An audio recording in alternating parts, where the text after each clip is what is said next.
Madame, Monsieur, bonsoir. Bienvenue au sommaire de ce journal. Jour d'examen pour plus de 700 000 élèves de terminale. Ce mercredi, des candidats au baccalauréat déterminés et quelque peu stressés qui ont commencé les épreuves. La mobilisation est totale pour entourer l'examen des meilleures conditions possibles. Nouria Benravrit donnait le coup d'envoi depuis Tbessa et Khenchla. Sahara occidental, le président de la Commission de l'Union africaine, Moussa Faki Mohamed, reçu par le président sahraoui Ibrahim Ghali. Dans ce journal aussi, un espace pour les artistes et les artisans. Une belle initiative personnelle d'une passionnée. Nathalie Andris ouvre son jardin à Hidra tous les samedis du mois.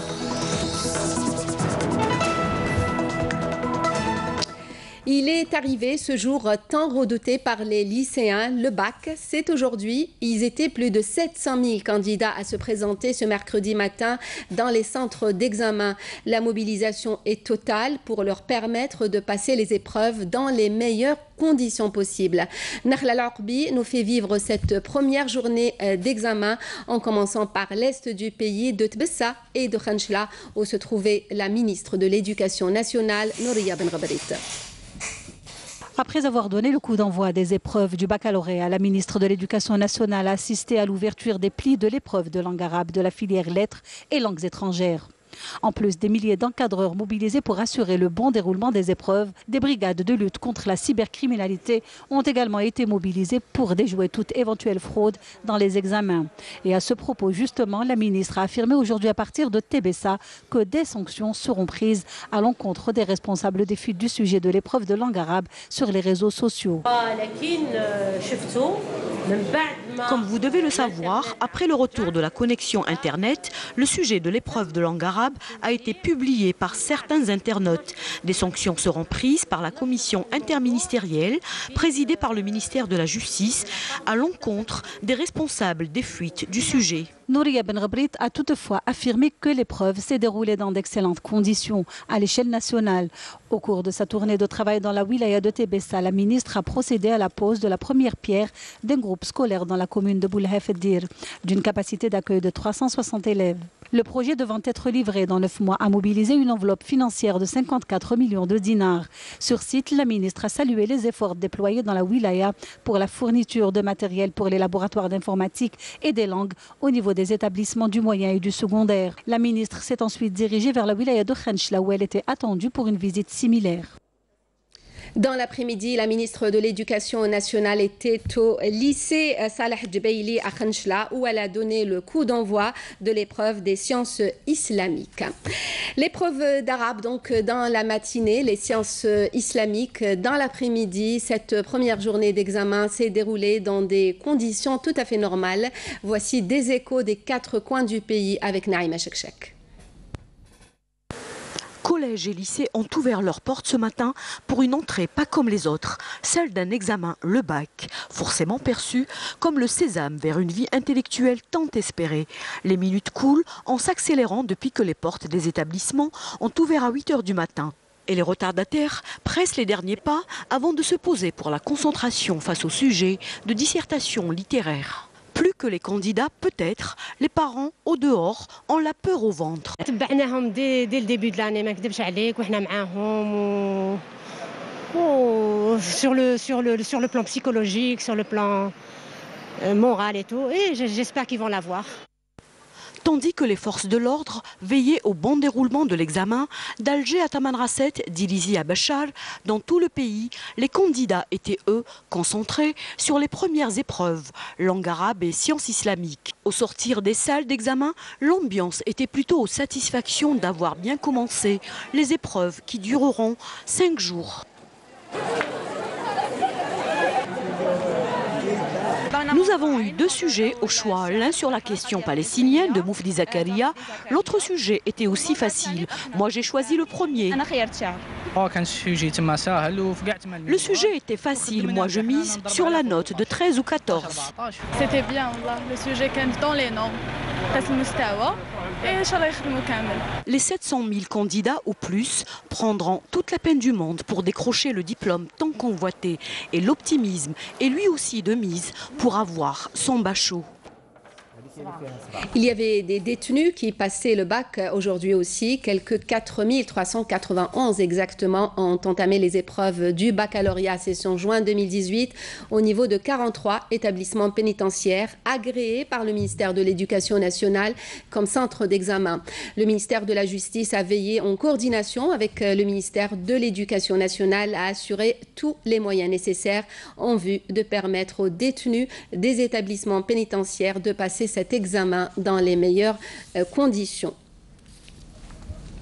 La mobilisation et la coordination entre plusieurs secteurs, on le disait, est totale pour permettre à ces milliers de postulants au baccalauréat cette année de passer les épreuves dans les meilleures conditions. Les services de police jouent un rôle primordial dans la sécurité des centres d'examen, mais aussi en facilitant le trafic routier. Illustration dans la capitale avec Amel Seritir. Près de 2000 policiers ont été mobilisés par la Direction générale de la Sûreté nationale pour assurer la sécurité au niveau des 167 centres d'examen du baccalauréat, prévus du 20 au 25 juin en cours. Nous avons pris toutes les mesures nécessaires pour garantir le bon déroulement des examens. Tous les dispositifs de prévention ont été mis en place pour faciliter la circulation à proximité des centres d'examen et assurer la sécurité des candidats à travers des points de contrôle fixes et d'autres mobiles pour assurer le bon déroulement des épreuves du baccalauréat à travers tout le territoire de la wilaya d'Alger.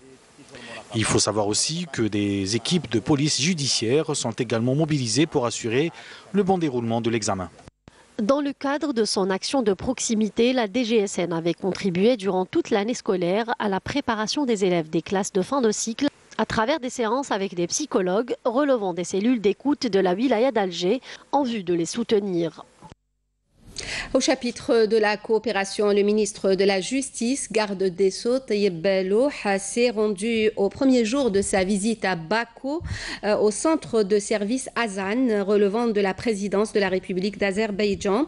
Au cours de cette visite, Tayyip Louh a reçu des explications détaillées sur l'ensemble des services modernes assurés par le centre Azan, qui relie plus de 37 départements ministériels, notamment le secteur de la justice. A rappelé que le ministre de la Justice effectue une visite de 4 jours en République d'Azerbaïdjan, accompagnée d'une importante délégation à l'invitation de son homologue azerbaïdjanais.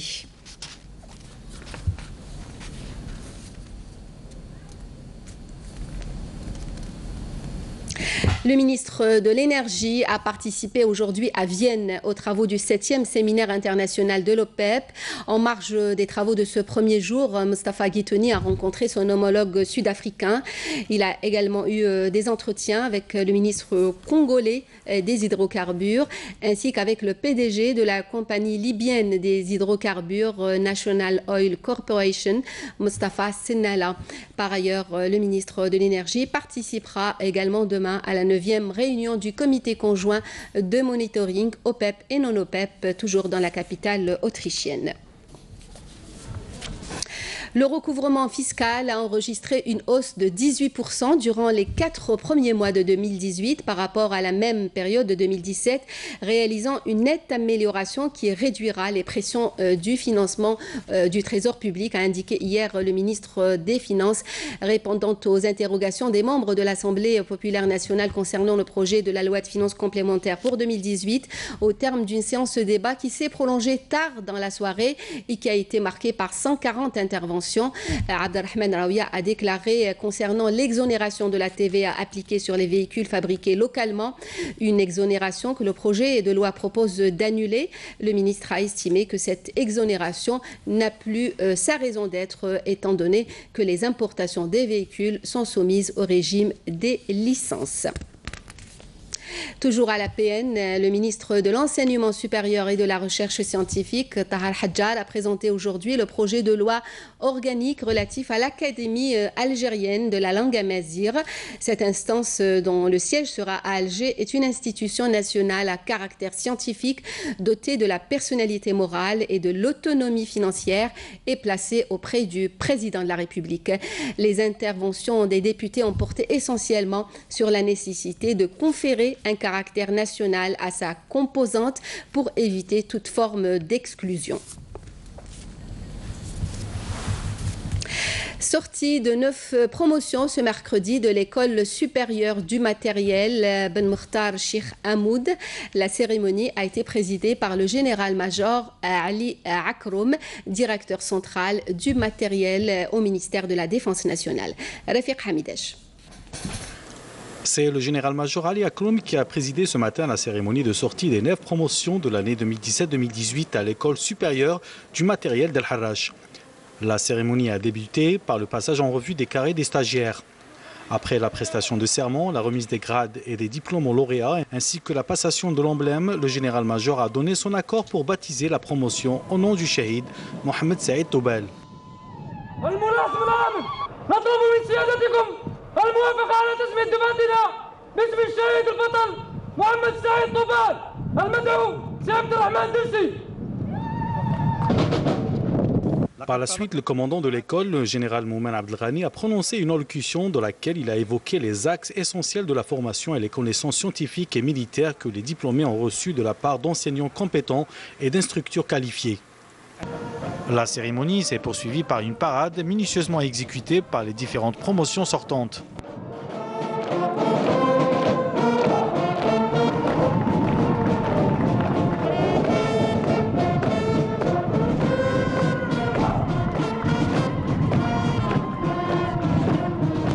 À la fin de la cérémonie, la famille du shahid Mohamed Saïd Toubal a été honorée par le général-major Ali Akroum. 7 terroristes se sont rendus ce mercredi dans la matinée aux autorités militaires à Tamanrasset, annonce le ministère de la Défense nationale. Une reddition qui entre dans la dynamique des efforts de qualité fournis par les forces de l'armée nationale populaire visant à faire régner la sécurité et la quiétude sur l'ensemble du territoire national à travers la mobilisation de tous les moyens disponibles afin de pourchasser les groupuscules criminels. Les 7 terroristes qui se sont donc rendus aujourd'hui sont Gesmi Belkhir Di Eshibani qui a rallié les groupes terroristes en 2008, Gdir Brahim El Hadi Di Selman qui avait rallié les groupes terroristes en 2010, Alwan Mohamed Di Adam qui lui a rallié les terroristes en 2011, Ben Ahmed Di Mohamed qui avait rejoint les groupes terroristes en 2011, Alwan Ali Di Ghali lui aussi en 2011, Neji Yahya dit Abou Omar qui avait rallié les groupes terroristes en 2012.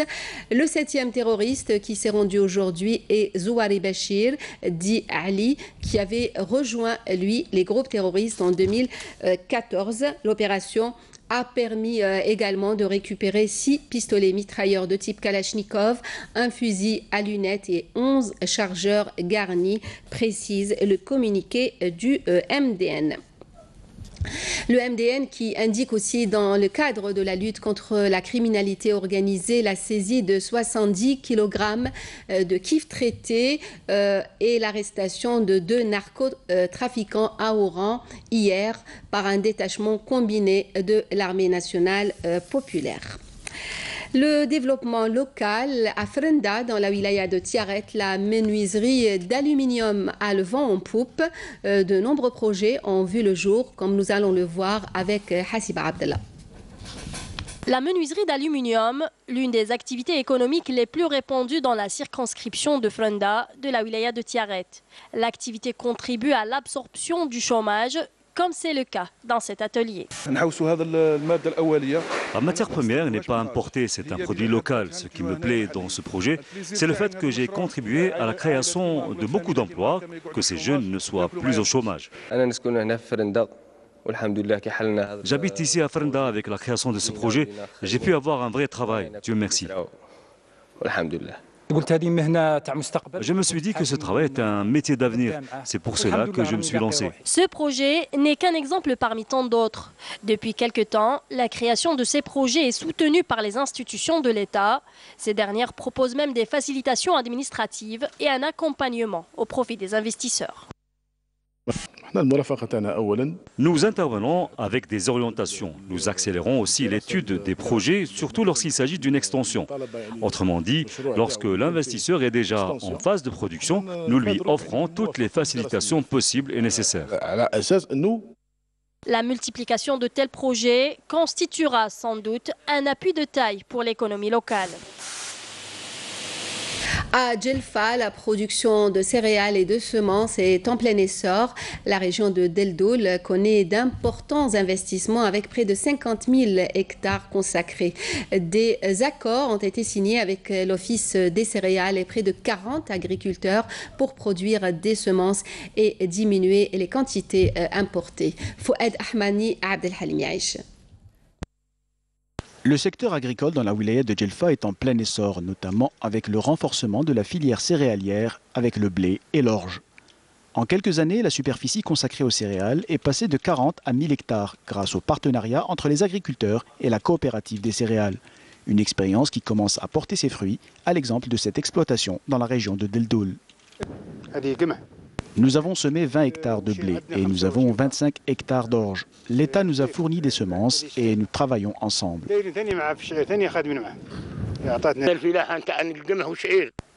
Nous avons du blé et de l'orge en quantité. L'État nous a aidés et nous a fourni l'électricité. Nous avons aussi la main-d'œuvre nécessaire. L'expérience entame sa 4e année avec 50 000 hectares de superficie emblavée en céréales, dont seuls 15 000 hectares sont arrosés en raison de la sécheresse qui sévit dans la région. Nous avons un problème de disponibilité des semences. Comme vous le savez, chaque année, l'État importe une grande quantité de semences. Ce programme aide à produire des semences qui soient au plus proche de l'agriculteur et de la coopérative des céréales. Nous pouvons ainsi mieux maîtriser la filière. Un nouvel accord a été récemment signé avec 38 agriculteurs et l'Office national des céréales pour renforcer ce programme et couvrir ainsi toute la région en semences. C'est la journée mondiale des réfugiés. Ce 20 juin, le représentant du HCR en Algérie a salué la tradition de solidarité active de l'Algérie, soulignant la contribution et la mobilisation des donateurs en faveur de l'accueil et de la protection des réfugiés. Cette journée vise, a-t-il dit, à donner à chacun les moyens de comprendre la situation des réfugiés et l'impérieux besoin de les protéger et de les accueillir. La journée constitue aussi l'occasion de rendre hommage à la force et au courage de plus de 68 millions de personnes qui ont été forcées de fuir la guerre, la persécution et les violences dans le monde. Sahara occidentale, je vous l'annonçais en titre, le président de la Commission de l'Union africaine en visite depuis hier dans les camps de réfugiés à Tindouf. Moussa Faki Mahamat a eu des entretiens, notamment avec le président sahraoui Brahim Ghali. Fatma Zahra Ben Farjallah, Naïma Chekchek. En présence de membres du gouvernement sahraoui, le président de la Commission de l'Union africaine, Moussa Faki Mohamed, a été accueilli par le président de la République arabe sahraoui, Ibrahim Ghali. Les discussions bilatérales ont touché aux questions liées au dernier développement de la question sahraoui.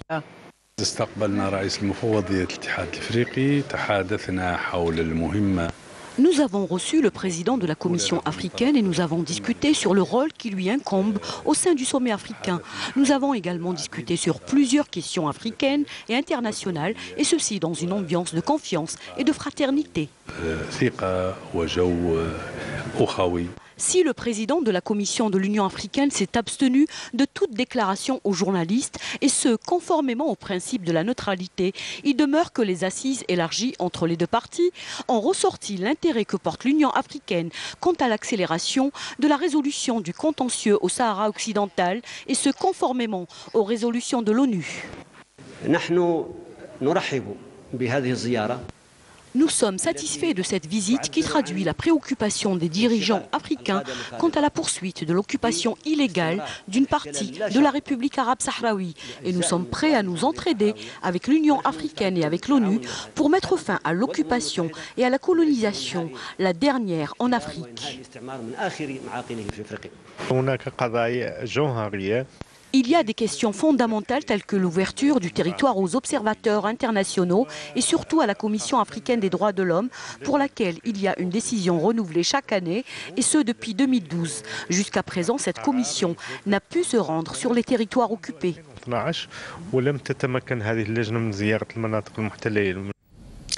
Tous les samedis du mois, le marché aux idées s'installe dans le jardin d'une passionnée des arts et de l'artisanat.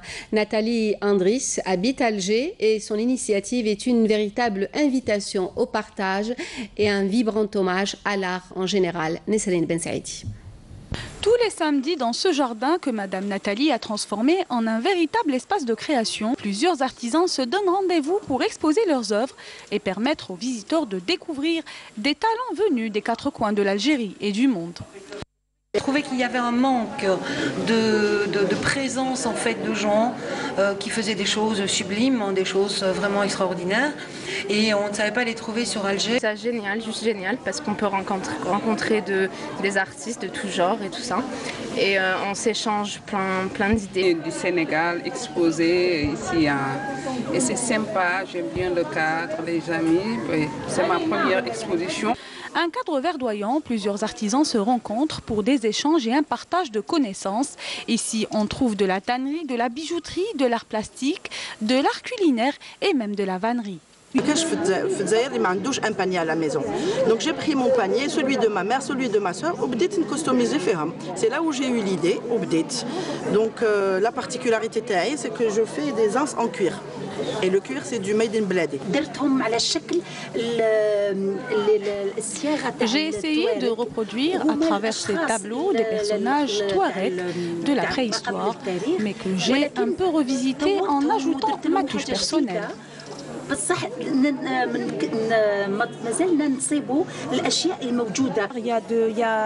y a des bijoux, il y a de la céramique, il y a vraiment des produits du terroir.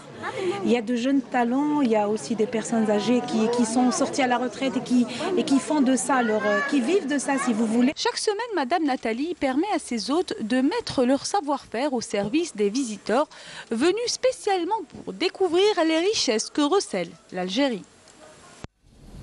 L'art dans sa plus belle interprétation sera ce soir au cœur de Ciné Thématique, un numéro spécial dédié au grand Mohamed Issiakham, hommage et témoignage de Jamila Kabla Issiakham et un documentaire captivant de Fawzi Sahraoui intitulé Issiakham. L'émission de Amir Nebesh est à 21h30, mais en attendant, je vous laisse apprécier cet extrait.